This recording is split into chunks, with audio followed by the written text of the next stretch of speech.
Alright guys, this is going to be a bit of a strange one, but this is a video that I done a good while ago, or well over a year ago, but it's just a video on this Daystate Redwolf that I used to own. It's a 2.5 FAC, as you'll see in the video. I owned it from about June 2019. I believe I had to wait like 6 months for it to be for it to be on order, but it was well worth the wait. It's not a very good video, it's not a very big video, it's just there to show you that the rifle that I used to have. It occurred to me I never had actually done a proper review on it. I did fit it with a heliboard and put slugs through it and stuff, and there is some videos on my channel that you can watch to see what the accuracy was like. Looking back on it, knowing what I know now, compared to the Crown, this gun was a lot easier to shoot with slugs. I can shoot slugs with my Crown, but this gun itself was just great. It was very, very slug friendly. It wasn't fussy with pellets or anything. The only thing I found that putting it in was the 33 grain heavies. They didn't like to go too fast. The fastest they liked to go was about 840. But saying that, that's all there. But just a quick little video there, just showing you what the rifle is and what it was. All right, everybody. Just going to do a little video here on my Daystate Redwolf, as it occurred to me a little while back that I've not actually done any type of review really on this gun, and I've had it nearly 3 years, and I just thought, right, it's time to talk about it really. I've had the M3 Delta Wolf in the past as well. I've got the M3 still, great rifle. Two very different air rifles, so really take what you want from it, from this little review here, and then you can make your decision as to what you'd like. I've got both rifles and they are both very good, and they are both very different animals. So from the off, this rifle is .25 cal FAC rated. It's topped with a Hawk 5-25 Frontier by 56 Frontier. It's mil-dot turrets. I got myself Eagle Vision adjustable mounts. You will need some form of adjustable mount if you're shooting FAC air. For the simple fact that if you want to reach out, you're going to use up all that dialing power trying to zero your air rifle at whatever range. I zero at 25 yards because I like it's the equivalent of zeroing a centre fire at 100 yards. You know that you're not going to get altered by wind that much at 25 yards, and ideally you do it in still conditions, but you know that if everything's bang on for 25 yards, it's going to be even better at, well, hopefully at 50 to 100 yards. I fitted a 580cc bottle to this gun, purely to increase shot count. Probably getting about another 20 or so shots per fill. It's a 250 bar fill with these FAC air rifles. So you will need a compressor or something, or be it have a close access to a dive shop or something, depending on where you live, to get air. They eat air, literally they do. At the front there as well, I've got my Architect LG 110. That's a great bipod. People seem to like give people lots of stick for daring to buy an Architect, but end of the day, if you got one, you know why you've got one. They're great bipods, absolutely bomb proof. I've had to put a Picatinny rail on the underside of the stock there. A little bit of a job. It's a sort of thing that if you're not competent with hand tools or drills or whatever, before you go drilling a 2,000 pound gun, maybe get a gunsmith to do it. I don't believe Daystate do it anymore by putting the Picatinny rails on there. There is other accessories out there from PRS that you can now get the underside Arca rail adapter, I believe, that bolts into the stock, and that's working really well, and that involves zero drilling or anything, but it's not something I really want. But speaking of PRS, at the back here we've got the PRS buttstock. I believe this is the Gen 4, maybe I'm wrong, I have to double check myself on that. I've had this for about a year now and it works great.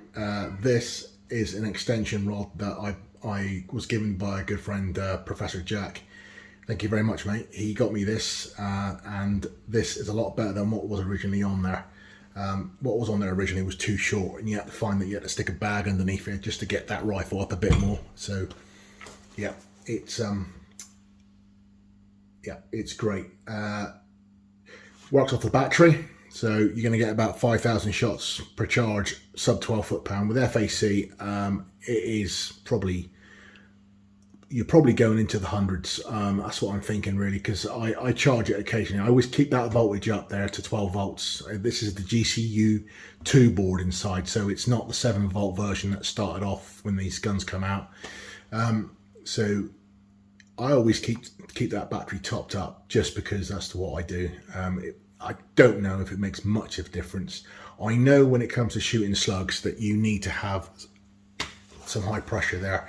Generally, slugs out this gun, you need to be filling your cylinder right up 250 bar.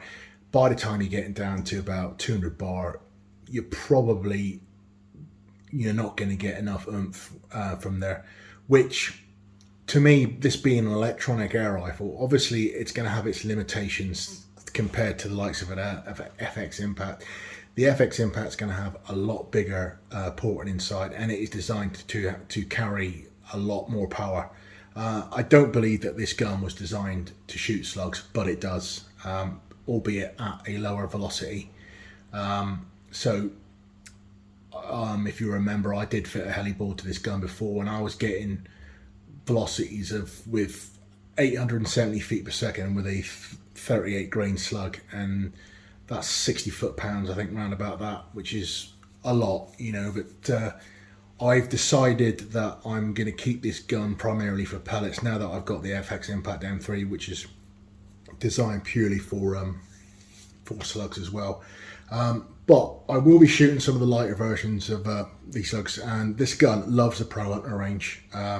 I will shoot 30 grain and 30, well, that's the 30 grain and the 32 grain slugs, premium high impacts. They work great. I've not tried these H&Ns yet properly, but I will give them a go as they're very available. It loves the JSB Knockout Mark II slugs. I think they're 34 grain slugs, and they're not going fast. I mean, this gun's a 50 foot-pound air rifle, but it does push out some of these medium weight slugs in 2.5 cal. You're still getting your 50 foot-pounds, but if you want more power, obviously you can go the route of programming it if you can get hold of a programmer. But with that, you need to know where your record your original factory settings if you're going to go onto that sort of thing. Be aware as well, if you're going to fit something like a heli board, you will void your warranty. So there's all food for thought.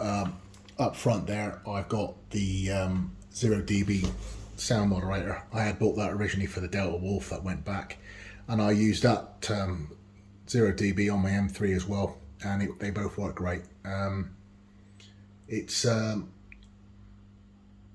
great rifle. It does everything I need it to do. You get a lot of people will give these air guns stick. There has been some issues, but as far as I'm concerned, I've only had a couple issues with this gun in the 3 years I've had it. The safety catch decided to pack up a little while ago, but Daystate, they fixed that, and that was quite a quick turnaround. The magazine actuator pin in here, the way it works with this air rifle and a few other Daystates is you have an actuator pin that will go up when you fire, which would then strike the bottom of the old style Daystate magazines. This is the new style one. This doesn't require the pin, so I don't know whether it's because the pins, maybe the material it's made out of is a little bit weak, but you're probably getting another at least 10,000 shots out of it excuse me, before you have them change. But yeah, it works great. It does everything I needed to do. So what I'm going to do now, I'm just going to shoot a few shot strings with these pellets and slugs and just show you what I'm getting. Okay, first up is the JSB Hades in .25 cal. They are weighing at 26.54. I'm not going to be doing a big long boring shot string. I'm just going to do 5 or so shots per pellet and slug into my lovely rubber mulch pellet trap. That's I got that idea from Hunter's Vermin, and it works great. So it will take, slugs going at 980 feet per second, so it's going to take these. So here we go. Let's just fire a few and see what happens.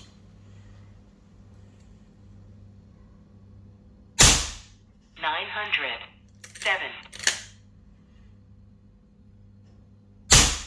900, 9, 900, 5, 900, 12,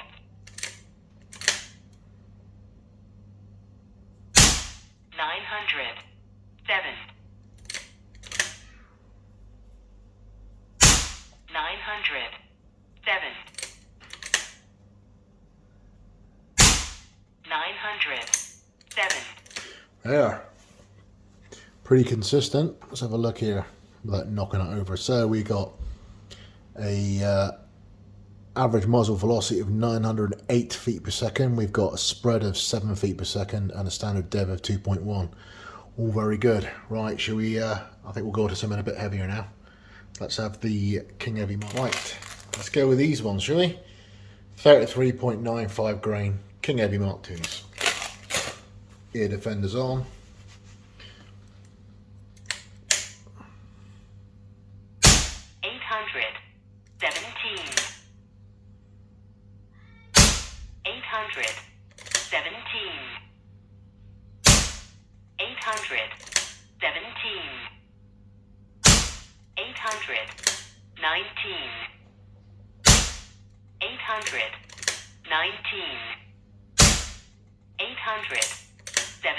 There we go. Right, that was consistent. Let's have a look here. So average muzzle velocity is 818 feet per second, spread of 2. Whoa. And standard dev is 0.9. Very good. I can say, going through an entire shot string, I'm talking like 50 shots. Obviously the spread's going to go up a bit, but it all hangs around, I think, about 12 feet per second. So I found in the past. But yeah, let's do some slugs now. I'm going to top the cylinder up just to make it all fair, and do that. So let's try some 30 grain Pro Hunter. Okay, 30 grain Pro Hunter flat base. Again, going to do 5 or 6 shots, just not to bore you.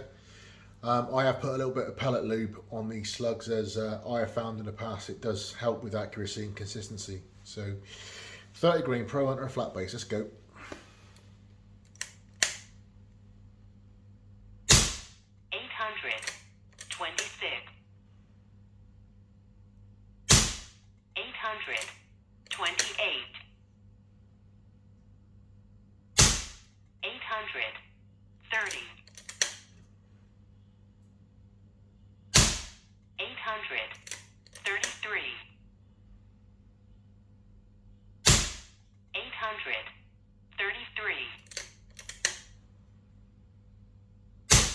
830. Right, let's have a look, shall we? Got a spread of 7 feet per second, standard dev of 2.5, average muzzle velocity 830. So again, I know you can't see from there, but very consistent, very good. Like I said a minute ago, it does help putting a bit of lube on there, as I find that it just makes things a little bit more consistent. It doesn't change the accuracy. It doesn't change the actual downrange accuracy that much. I have found it just helps with the consistency.